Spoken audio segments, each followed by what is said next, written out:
Hi everyone, welcome to Diary of a Youth Worker. I'm recording this the day before my birthday, so I decided I'd do something which I haven't done before on the channel and tell you a bit about my life story, and in particular my Christian life story. One of the questions I get asked quite a lot is, how did you become a Christian? And I haven't necessarily got your typical grew up in a Christian family story because, well, I didn't grow up in a Christian family. In fact, my dad is a Buddhist and has been since I can remember.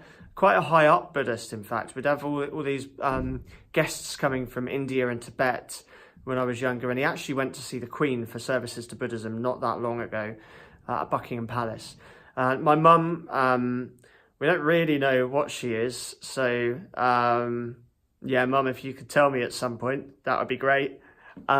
My brother is a member of, or was a member of, the Richard Dawkins Foundation and is a definite atheist. In fact, I remember distinctly when we were younger, him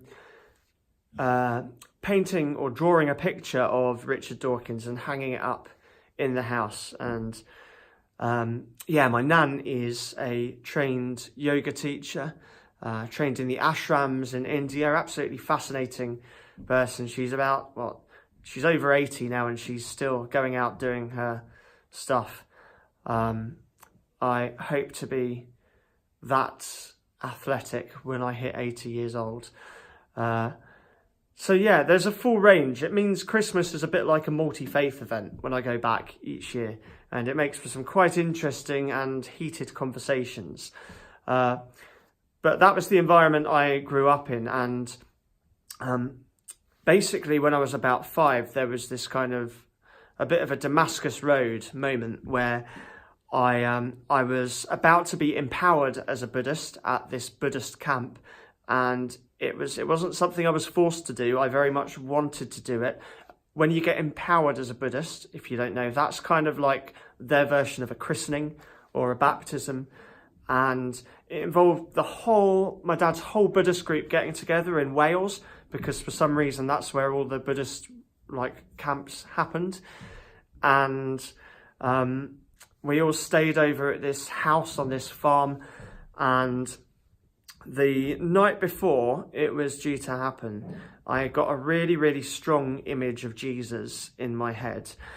And it wasn't full-grown Jesus, it wasn't even baby Jesus, it was Jesus as a woolly doll that I got in my head. It was a little baby Jesus in a little manger, quite cute, but made out of wool. But it was strong enough for me to kind of decide, actually, you know what, I feel like I've got to try and follow this Jesus guy instead of becoming a Buddhist. And obviously there was a lot invested in this Buddhist retreat and my empowerment from my parents' point of view. So I decided that the next day I would go through with getting empowered, and I got my Buddhist name, which is Zamtem Dorji, which no one ever calls me, weirdly, and I haven't got a clue what it means. I cannot remember. If anyone can find out what Zamtem Dorji means, that would be great. But then a few weeks later, I went back to that same Buddhist teacher, apparently, and went, I'm a Christian now, in my really, really, manly voice of a 5-year-old.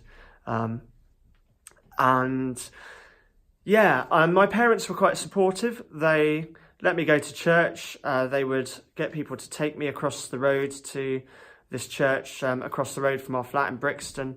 But I started to slip away. I didn't really kind of go to church regularly at that point. And by the time I was a teenager, there was a definite moment when I was like, yeah, God definitely doesn't exist. All sorts of things led to that. Partly me not regularly going to church and not being in a Christian family, I guess. But also things like what was taught to me at school. So I remember there being a big moment when the teachers were talking about evolution, and I just remember thinking, oh, you know what? That really makes sense. And that put a bit of a nail in the coffin of God for me at that point in my life.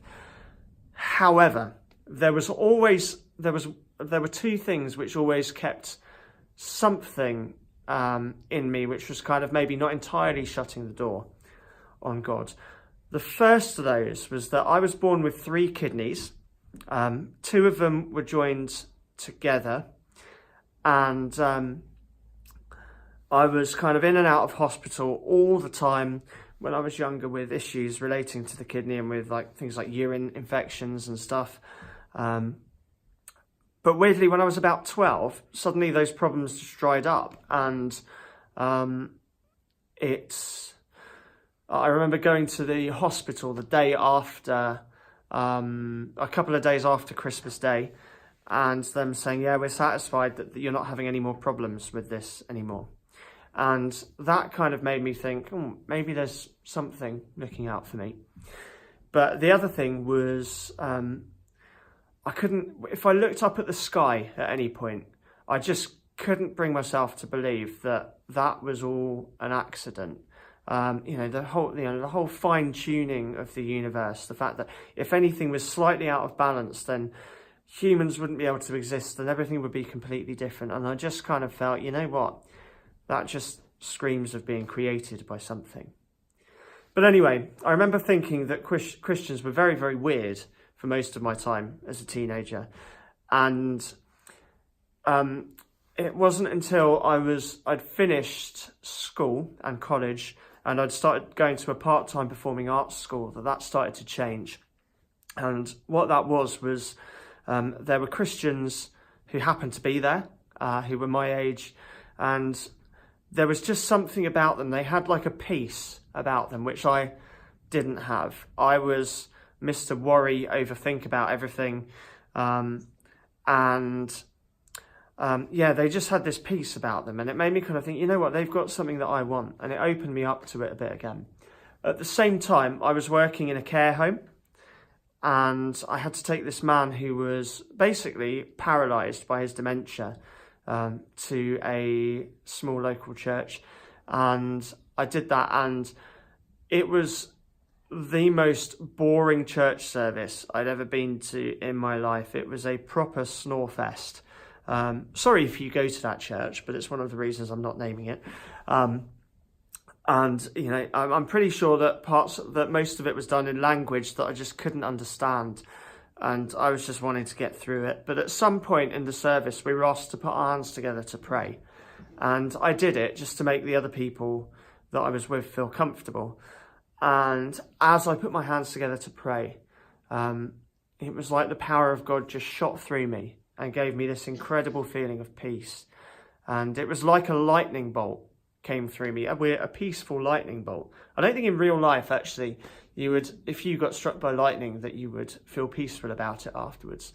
But anyway, that's kind of what happened. And again, it was strong enough for me to kind of go, okay, there is definitely something there. And it had answered a prayer for me about something I'd been stewing over for months and months and months, to do with a friend. And it had the answer to the prayer had just been a simple, just love them.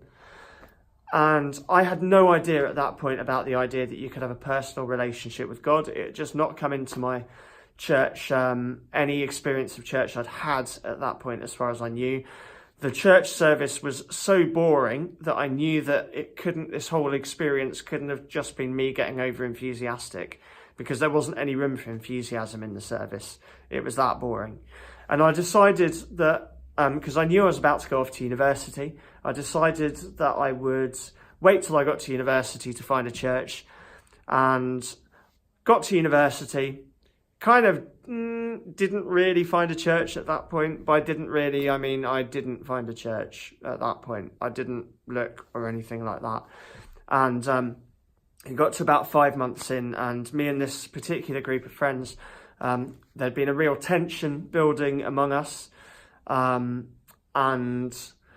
one of them did something which made all the rest of us really angry, and it turned out it had been kind of going on for the whole year.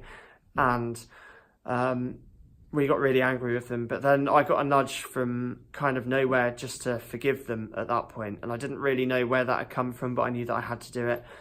I told the other people that, and to put for want of a better word, all hell broke loose. And we had this massive argument over whether you could just forgive someone or not. And you know what? I just decided that night, right, I've had enough of this. I've got to go to church. The one everyone had suggested to me was one called Trinity Cheltenham, because I went to university in Cheltenham. And I turned up there on my own. I knew enough about churches to know that if I went, that there'd be someone there at the front and I could just say to them, "Hi, I'm on my own. This is my first time." And I did that, and they kind of placed me, roughly speaking, with some other people a similar age at the back of the church. And as the service started, it just felt like a year's worth of crap washed away from me. And it felt like a fresh start in that moment. And the service ended up being actually on forgiveness and why you should always do it. I don't believe in coincidences now, and I don't think that was a coincidence at all. So I went up to the front and got prayed at the end of that. And that's kind of that, really. And I'd say I've not looked back since then. I think I've discovered more of that peace. I'm not perfect in any way, shape or form. But it is the most incredible experience following God. And that's what I would say. And I'd love to hear your stories about how you became Christians. And if you haven't had that story yet, why don't you try it? Maybe this year say, I'm going to go on a journey with God. Take care. Next time we're going to look at my journey in leadership. But ciao for now.